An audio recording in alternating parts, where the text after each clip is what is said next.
voltamos. Como vocês estão? Vocês gostaram do nosso bate-papo que tivemos no nosso primeiro bloco? Foi muito legal, né? Se tiver alguma dúvida, manda pra gente também, pra gente conversar e tirar e trocar experiências. E agora estou com uma convidada muitíssimo especial também, que é a Paula Manzoli. Ela que é psicóloga, ela trabalha na área de neurociência há mais de 20 anos, tem tratamentos de dependência química também, tem um leque maravilhoso de profissão para a gente conversar um pouquinho. E você, tudo bem? Tudo ótimo, prazer. Prazer, obrigada pelo convite. Obrigada por estar aqui também com a gente. Você é muito forte na rede social, né? O porquê te motivou trazer a sua profissão para a rede social?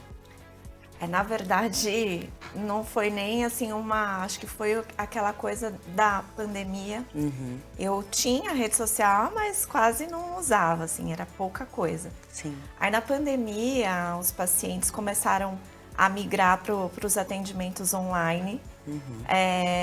E aí eu comecei a perceber que eu também tinha que fazer um trabalho lá na rede social. E aí, na verdade, um amigo me convidou para fazer lives, para ajudar as pessoas, porque surgiu, né, muitas pessoas com crise de ansiedade, depressão, enfim. E aí eu comecei a fazer lives e comecei a gostar de estar lá e de ajudar um público que eu nem imaginava que teria esse alcance, né? As pessoas começaram a me seguir, mandar mensagem. Inclusive, essa rede social que eu tô hoje, ela é mais recente, porque teve uma fase que eu perdi a rede social, aquelas confusões que dá de denúncia? Insta. Não foi denúncia, foi Derrubaram. Um erro de entendimento lá de uma postagem, eu não consegui na época. Mas enfim, então eu fui ganhando seguidores porque eu estava fazendo essas lives e fazendo um trabalho legal. E comecei a falar muito sobre relacionamento, que era também a maior dificuldade das pessoas na pandemia que me procuravam. E aí gostei de estar lá e vim vindo até então. De levar informação, né, para as pessoas, principalmente na pandemia, né? A gente viveu um tempo, né, dentro de casa, então a gente começou a nos perceber mais, começou a ver a depressão. Queria saber um pouquinho de você. A gente está começando a cada vez mais ter pessoas com depressão, síndrome do pânico, enfim. Por que isso está acontecendo? É por causa de muita informação da internet? O que você acha? Sim. Tem duas situações que eu gosto de colocar, né? Primeiro, que antes as pessoas não conheciam, não se falava muito sobre a saúde mental. Então, muita gente tinha já, né, um quadro, um transtorno, um quadro depressivo, enfim, mas as pessoas não sabiam, não dava nome, não sabiam identificar, enfim. Então, hoje, com esse boom de informações, as pessoas conseguem identificar, tirou um pouco também daquele rótulo, né? Que psicólogo, psiquiatra era só para louco, enfim. As pessoas começaram a buscar mais ajuda. Então, hoje, realmente, olhando em números, parece que cresceu muito, mas porque também as pessoas começaram a entender melhor. E claro que não podemos deixar de dizer que sim, esse excesso de informações, hoje você trabalha... a gente estava falando de rede social, né? Então, por exemplo, né, você termina o atendimento ali, e aí vou lá para a rede social. Então, você fica trabalhando, e se você não tiver esse controle, esse domínio, você fica trabalhando ali 24 horas. Burnout, né, que falam. E aí você direciona para um burnout ou para uma ansiedade, para uma depressão, ou entre outras coisas, que é o excesso de trabalho, e aí vem um excesso de informações, muitas pessoas se comparando lá na rede social com outras vidas que estão lá, porque vida social, as pessoas colocam lá um recorte, né? Não, na rede social a gente só coloca o bonito, né? Não fica colocando os sofrimentos, né? Então, querendo ou não, acaba tendo aquela comparação, né? Peraí, essa pessoa é só felicidade, por que eu não sou? Família feliz, relacionamento feliz... Sim. Vida financeira muito boa, as pessoas viajando, enfim, então começa a comparar, e se você não estiver bem com você, você começa também a ver problemas na sua vida. E as pessoas adoecem mais por conta disso. E é um negócio muito louco, né? Porque eu sempre fui muito viciada em rede social. Então, minha vida inteira, eu trabalho com isso, então minha vida inteira eu ali na rede social. E eu fiquei um tempo da minha vida, né, que foram 4 meses reclusa. Gente, eu consegui olhar tanto pra mim. Eu consegui, sabe, me conectar, me entender, por mais o pior lugar que eu estava, mas eu consegui, sabe, olhar pra mim, não vi aquela dependência de ficar postando. E quando eu saí, eu vi que a galera, tipo, perdeu um pouco a mão, sabe? E isso acontece muito, né? Exatamente. O que você falou de dependência, como você me apresentou aí, você falou da dependência química, né? O cérebro, ele traz os mesmos recursos, porque você ali tem uma geração de dopamina muito rápido. Então, às vezes, você vicia tanto quanto você pode viciar numa substância, por exemplo. Nossa. Os mesmos caminhos, os mesmos receptores dopaminérgicos, enfim. Então, você tá ali checando toda hora, você tem uma notificação, você olha... aquilo já te dá aquele prazer momentâneo. Preciso responder, preciso responder, preciso estar ali. Quando você vê, você passa horas. E por isso os aplicativos foram obrigados até a colocar aquele, né, cheque de saúde, de horário, mesmo, né? de tempo, quanto tempo você está passando ali.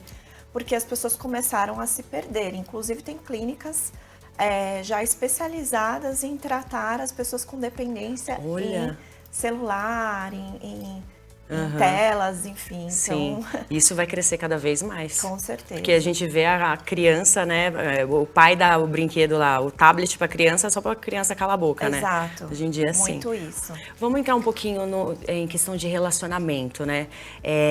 Nós mulheres, a gente é muito carente, ou também é muito cultural da gente entrar em alguns relacionamentos abusivos, né?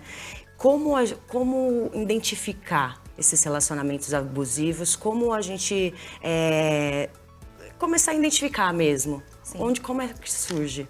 Primeiro eu acho que saber diferenciar, né, o que é um relacionamento abusivo também. Porque eu já recebi algumas pessoas que, olha, eu tô num relacionamento, eu li lá, fiz um check-in lá de coisas e eu tô num relacionamento abusivo. Mas às vezes é a pessoa que estava completamente fora, né, de um autoconhecimento ali também e espera e busca muito do outro, como você falou, de carência, cobra muito do outro e então ela acaba ali se perdendo nesse relacionamento, fala, eu tô num relacionamento abusivo.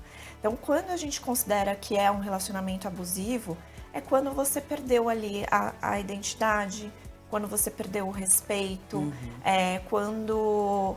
você perdeu o seu espaço, né? Você não tem mais ali o controle. Então, aquela pessoa que tá ali querendo controlar as suas amizades, o que você faz, o seu tempo. Mas você falou uma coisa muito importante, se identificar primeiro, se analisar primeiro, né? Porque às vezes a gente coloca muito a expectativa no outro, seus problemas no outro e acabar, não, essa pessoa que é abusiva, essa pessoa. Exato. Então, identificar até essa inteligência emocional, né? Para identificar. Exato, porque, por exemplo, uma pessoa que é muito carente e vai na linha de muito ciúme. Então, ela começa a questionar coisas ali e a relação começa a ficar doente. Sim.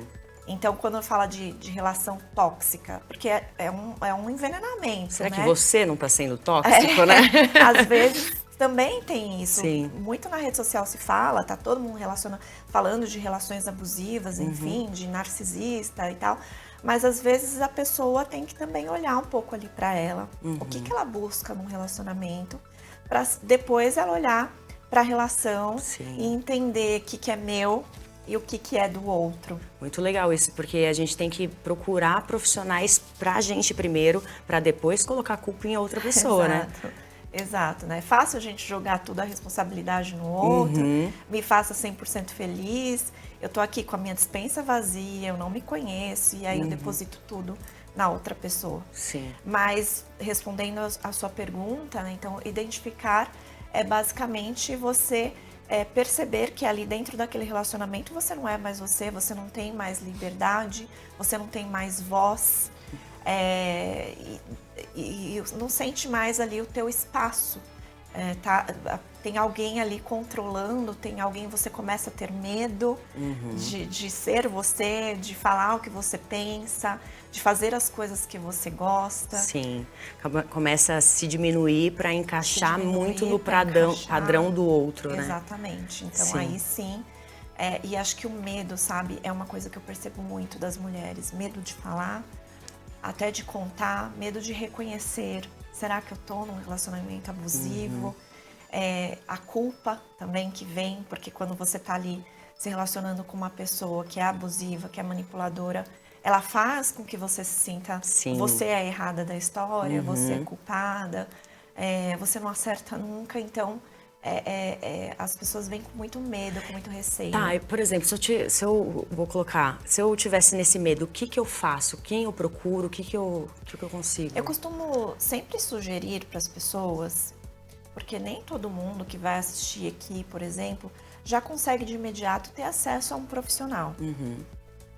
Então, eu sempre gosto de falar para as pessoas, conversar com a rede de apoio. Quem que é a rede de apoio? Então, às vezes, um amigo que gosta muito de você, até para identificar, porque às vezes você não sabe ao certo. E às vezes sempre tem alguém que gosta muito de você, que vai falar para você olha, amiga, eu percebo que você mudou. Depois que você entrou nesse relacionamento, você não é mais a mesma pessoa. Às vezes você não se veste mais igual. Eu percebo no teu olhar uma tristeza, o teu tom de voz, a tua alegria que tinha antes, aquele brilho que você tinha antes, não tá mais ali. Então, às vezes um amigo, um parente, às vezes a mãe, o pai, alguém querido que você confia, às vezes essa é a pessoa para você começar a falar sobre isso. E aí ela te ajuda a identificar, né? A também você poder colocar para fora com confiança, que tem que ser alguém que você confia, para você começar a se abrir ali com aquela pessoa. Alguém que também não vai te julgar, né? Porque o maior medo das pessoas é ser julgada, porque daí eu conto para você, Natasha, olha, eu acho que vou desabafar aqui com você. Aí você começa a me pressionar, então, e aí? E aí, vai? Vamos sair disso, amanhã. Então, assim, a pessoa começa a ter medo de ser pressionada, de ser julgada. Nossa, que horrível e tudo mais.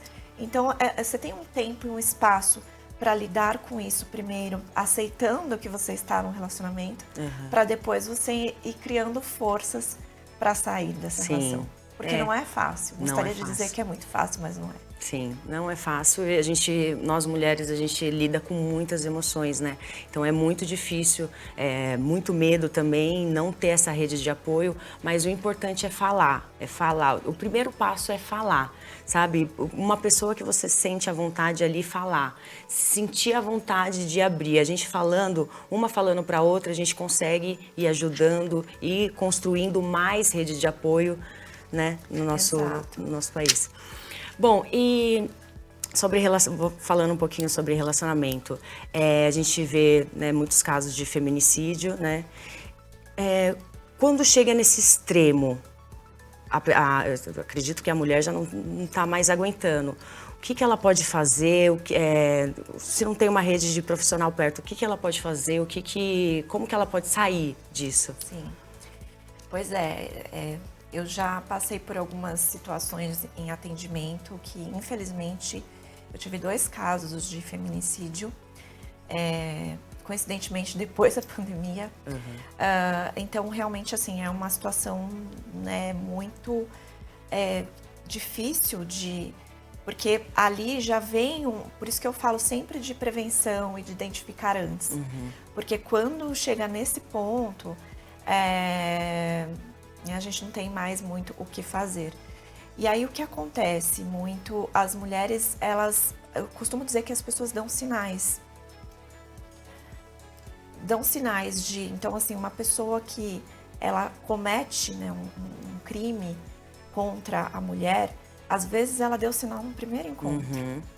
Que é isso que as pessoas têm receio, sabe, de olhar para esses sinais e de já bloquear antes. Não se cegar, né?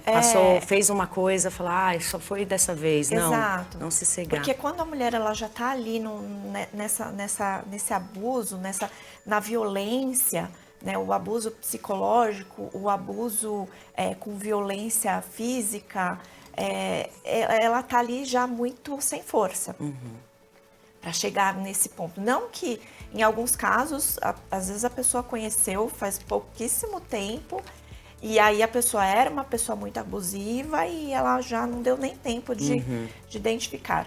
Mas na maioria dos casos, quando a gente vai olhar para a história das pessoas, elas já tinham, às vezes, até recorrido ao apoio, elas já tinham, só que elas voltam atrás por uma questão de dependência. Dependência emocional, né? Então, assim, eu não consigo me ver fora, eu não sou ninguém fora do relacionamento, por esperança, que é uma coisa que pouco se fala, de acreditar que a outra pessoa vai mudar. Então, eu tomei um tapa, um empurrão. Mas aí, dessa vez, a pessoa chegou num ponto que agora ela vai parar. Porque ela nunca tinha feito isso. Então, isso assustou ela também, não foi só a mim. E aí, ela se arrependeu, porque ela nunca tinha feito isso. Sim. E aí, eu dou a chance da pessoa continuar mais um pouco. E aí, isso, né, você vai dando forças, né, pra pessoa não mudar, não vou buscar ajuda também, eu mesma consigo mudar e vamos continuar aqui nesse relacionamento. Sempre é importante buscar ajuda, né? Ou buscar ajuda o casal, ou você... Mesmo que você fala assim, eu não tenho força para sair, mas eu preciso de um apoio. Porque é assim que você começa a mudança. Sim. Né? Eu não falo para os meus pacientes, ó, sai daí, hoje. A gente começa a trazer força para essa mulher. Com certeza. Porque senão ela realmente não consegue. Ou acaba saindo e depois voltando, né? Volta. Muitas voltaram. Dessas mulheres que foram encontradas numa situação crítica ou que chegaram à morte. Tem alguma explicação para isso? Então, tem um transtorno. Porque eu tô falando isso, gente, porque eu também quero saber, né? Pra gente não entrar num relacionamento Porque é possível, eu falo que às vezes são fases da vida que você tá mais frágil. Às vezes você tem ali internalizado um transtorno de dependência emocional. Mas às vezes você tem uma fase da vida que você tá muito frágil, aconteceram coisas, e aí você conhece uma pessoa que parece que te leva para um lugar diferente. E aí você não enxerga mesmo. Sim. Então, a dependência emocional, ela pode desenvolver nessa fase. Você pode ter sinais de ser uma pessoa dependente. E aí, como que eu identifico os sinais? Então, é aquela pessoa que não consegue ficar sozinha. É aquela pessoa que ela termina um relacionamento, ela já coloca outro. Ela já conhece uma pessoa, ela fica desesperada pra já... não, a gente já tá namorando, a gente já, né, já vai morar junto. Enfim, ela não dá tempo. Sim, é se conhecer, né? Primeiro, é se conhecer e dar esse tempo, né, pra você. Pô, será que eu tô tão dependente assim? Eu já passei por isso, né? Já fui muito dependente.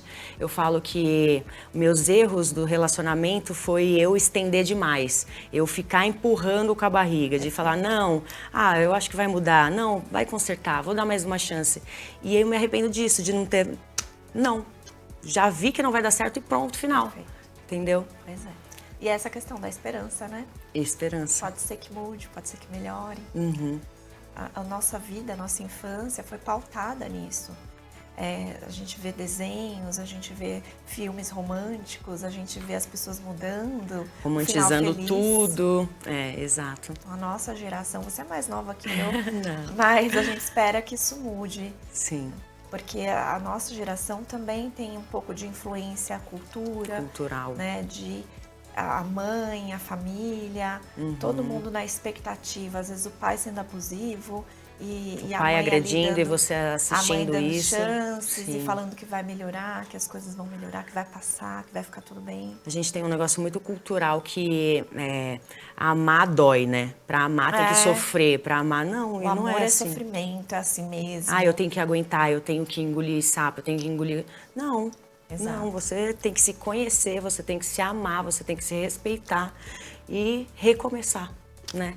Aliás, eu adorei o Sim. nome, porque recomeço é tudo e a gente recomeça na vida várias vezes. Várias vezes. A gente tem medo desse recomeço, mas é tão bom recomeçar, né? É muito importante. É bom a gente sair da nossa zona de conforto e aprender coisas e buscar aí na vida apoio, buscar experiência, porque quanto mais a gente fala, quanto mais a gente divide histórias, a gente consegue ajudar mais pessoas. Exatamente. Muito obrigada, adorei. Imagina. Quero saber agora, rede social, como que a gente te encontra, como que pesquisa, como fala um pouquinho mais com você? Sim.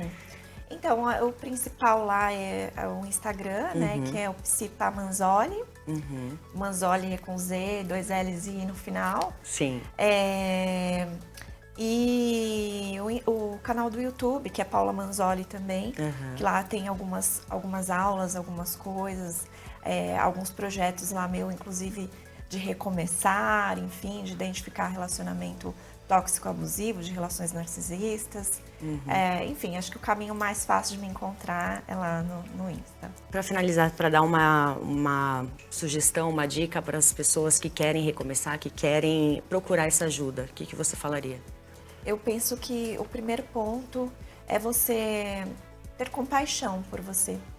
É você começar não se cobrando tanto. Esses dias uma seguidora me escreveu falando de todos os erros que ela estava cometendo ali, que ela se culpava muito, enfim. A gente tem essa cobrança, Nossa, né? A gente se cobra demais. Absurdo.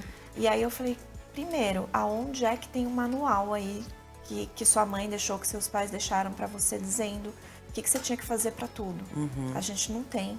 Então, o primeiro ponto é aceitar que você errou, que nem você falou. Eu demorei muito para pôr um fim, não estendi muito as minhas relações, mas é porque isso, você não sabia. E a maturidade, o tempo que vai mostrando para você. Então, sim, às vezes a gente chega no fundo do poço para ter que começar a se reerguer. Então, é ter compaixão com o seu processo, ter paciência consigo mesma e ter e o amor, que tanto se fala também do amor próprio. Não é do dia para a noite, você vai desenvolvendo por pequenas ações. O recomeço não é assim, amanhã vou começar, acordo linda, maravilhosa, as coisas acontecem, tudo perfeito. Não, você vai de pouquinho em pouquinho. É um processo, vai ter quedas, vai ter levante. Exato, eu falo, recomeça tomando água.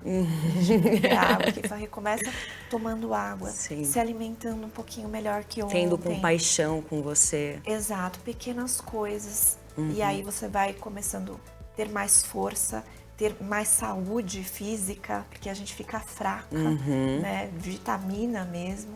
E aí depois você vai tendo força para ter atitudes maiores. E não ficar se comparando também, né? E não ficar se comparando, perfeito. Comparando, porque isso daí acaba endoidando a nossa mente, os ruídos da mente.